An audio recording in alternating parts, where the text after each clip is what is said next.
Okay, so in this video I'm going to talk about how to prevent bike theft, and if they do steal it, make it so it's worth almost nothing.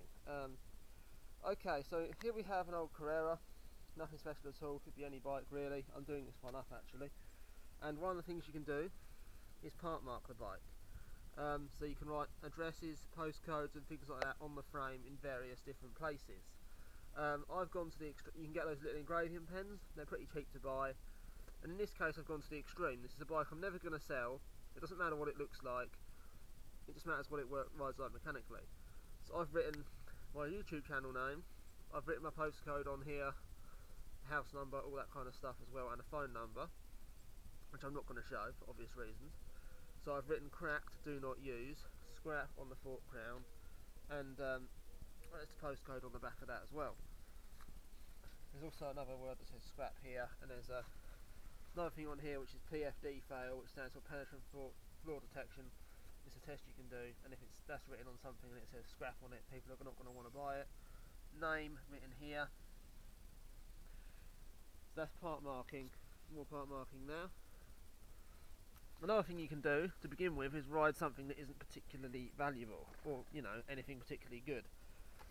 But Walmart bikes are really horrible to ride, so you could ride something that's got the most boring paint job in the world, that works mechanically well, and things like that. So it's good, it works, but it's just boring to look at and doesn't really attract attention. Like really crappy colours you see, like brown and grey and things like that. Another thing you've got to do is record this number. This is the VIN, vehicle identification number. This is the main number that's unique to each different bike. There are other things you can do with these, like date. Different types of bikes also have different date codes and things on here, so you can use that to decipher date codes of specific bikes and things like that. But really it's just an anti-theft device. You can also write your postcode down here, but where I am I like to make it obvious that things are marked up. And if you're in a really bad area, make sure everything is marked up. I've even got my name on the rear shock, so if I see someone scrope with this bike or this rear shock on another bike, I can tell it's my rear shock. That gives me some leverage just to take the whole thing that he's riding. Headset up there is part marked. Everything on this bike is part marked. The rear derailleur is part marked with postcode and everything else. The hanger's part marked.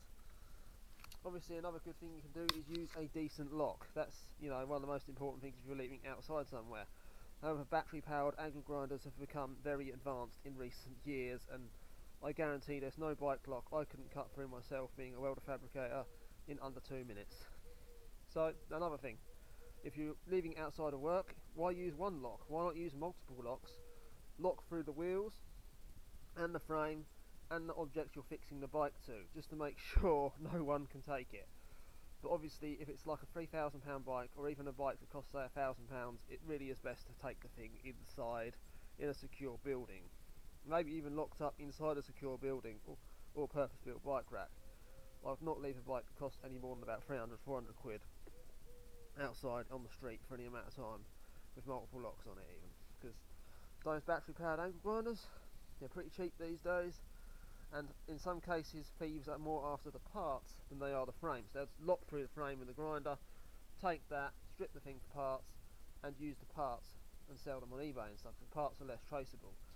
Another thing you can do if you have a high-end bike and you've custom built it from scratch is record the part numbers on the forks and various other parts like that. Some parts, FSA cranksets will have an individual serial number, and you can record that. So if they end up on eBay, your chances of seeing that exact serial number are pretty slim. So prevention is better than cure. That concludes my video. See you later.